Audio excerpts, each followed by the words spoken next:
Welcome, Cancer. This is Regina from Pacific Tarot, getting ready to do your December new moon reading. The new moon in 1 degree of Capricorn is falling a couple of days behind the winter solstice, and they're both conspiring to support us as we leave 2022 and enter 2023. A completely artificial change, I must add, since astrology looks at the significance of time.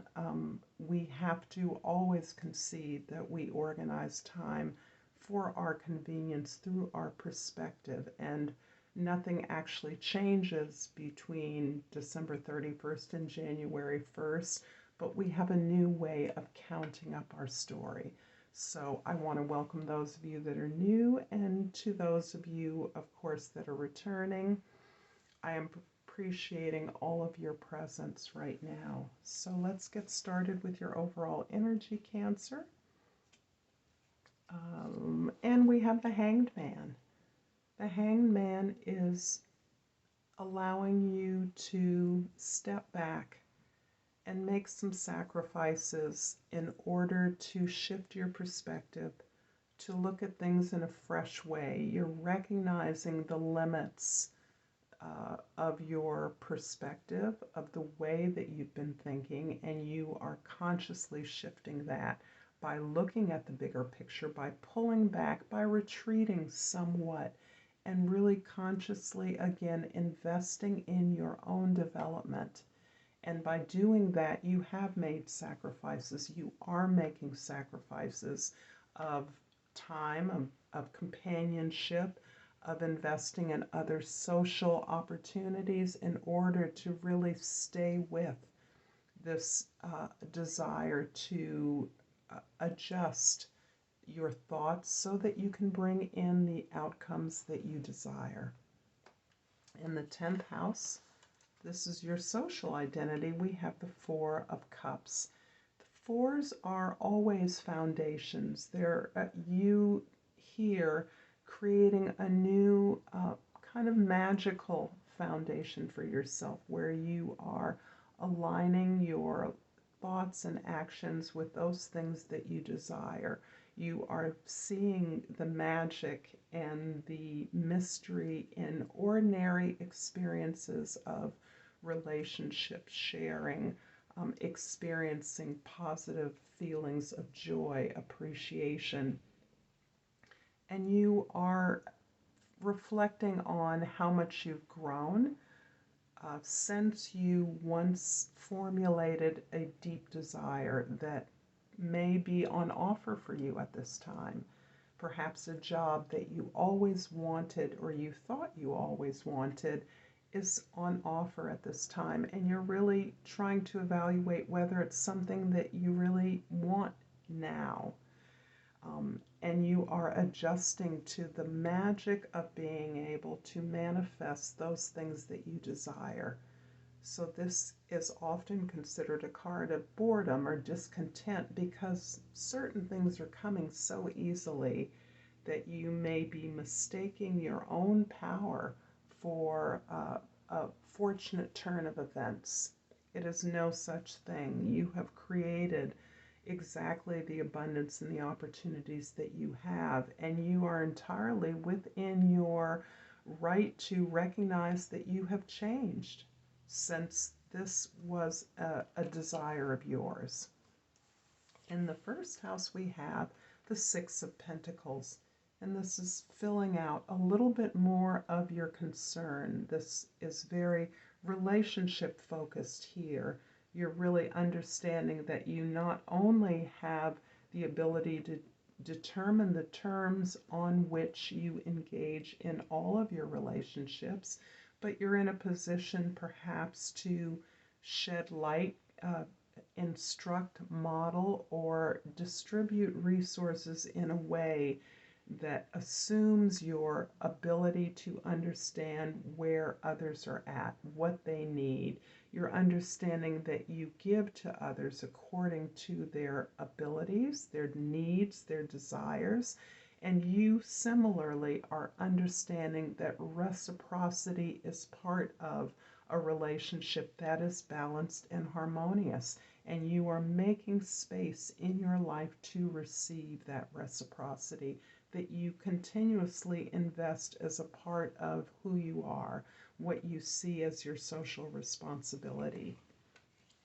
In your fourth house, the house of your home, your history, your even childhood, the Four of Pentacles is indicating that you have created another foundation that is more intimate, and that is one of stability and security for yourself. Your resources have created this firm sense of protection and safety that you are safeguarding, and you are cautious and deliberate as you consider any opportunities available in your world or in your environment.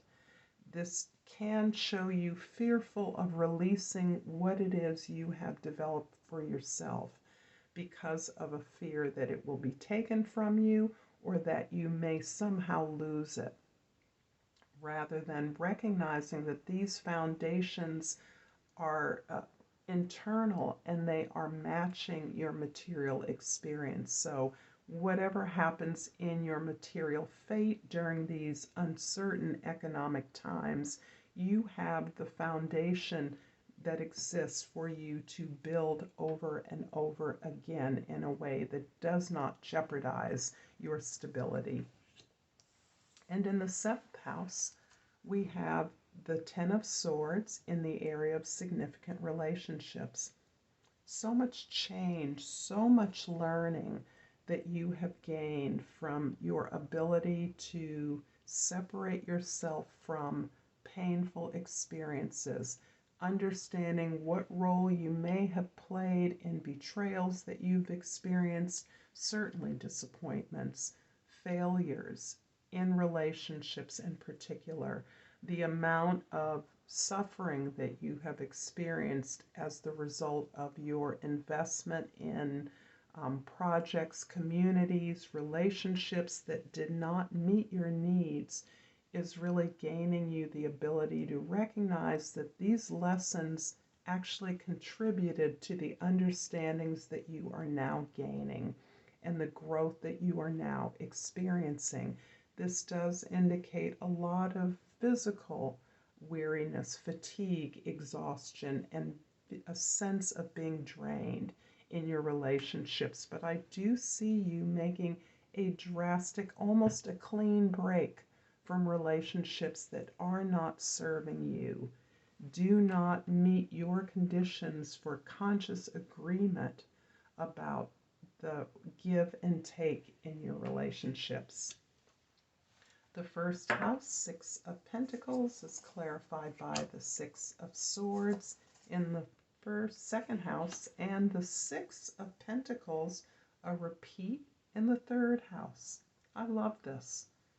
So the vibe of sixes is around us, and sixes also suggest the Lover's card, having to make choices, moving away from ways of doing things that were oppressive. I sense an environment where you felt invisible or unheard, a kind of chaotic emotional environment that has perhaps been a container for your family of origin experience, the relationships that you have with peers and family members, the things you have, the values you have.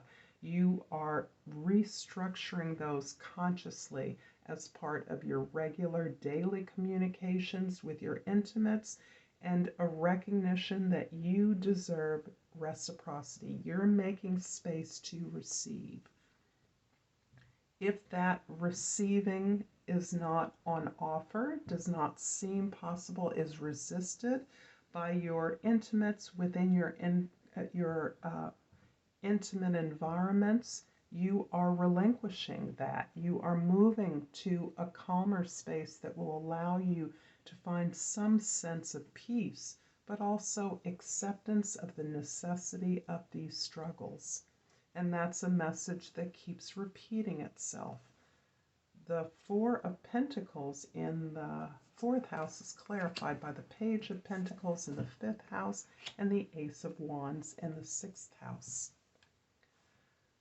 I love that you are working on something new. You have a new inspiration or opportunity, and this can do with any project or environment where you're working with others, particularly providing a service. But it also has to do with the way you maintain your own well-being, how your routines and habits that are shifting, that are opening up to a greater focus on new ways of doing things. This may be a new environment. I see the possibility of physically moving. It may be for a vacation, but it may be also an exploration into other possible locations that will be more inspirational, more exciting, more generating more energy for you, because there is a lot of physical draining occurring in the negotiations among your relationships. The Ten of Swords in the seventh house is clarified by the Hermit in the eighth house and the Death card in the ninth house. I love the Hermit card. I'm something of a hermit.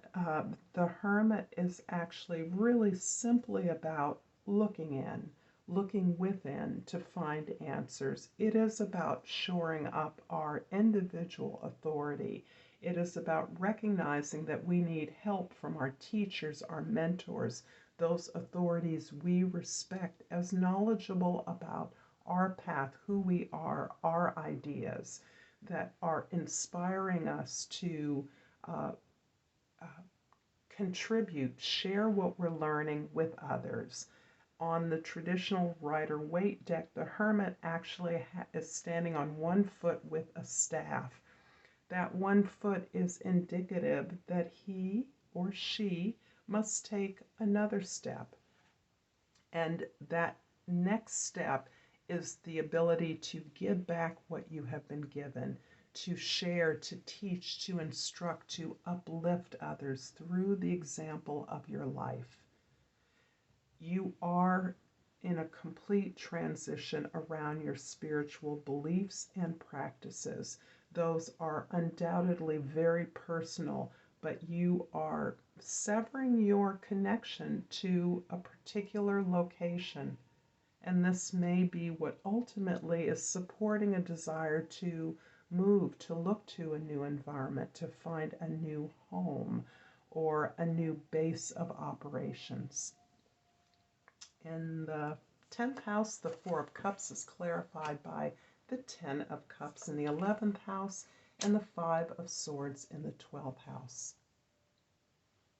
Along the way to this beautiful vision, this beautiful community that you understand that you are a part of, it's in the bigger world. And I do see you being prompted to pursue that inclusion in a more diverse, a more joyful community.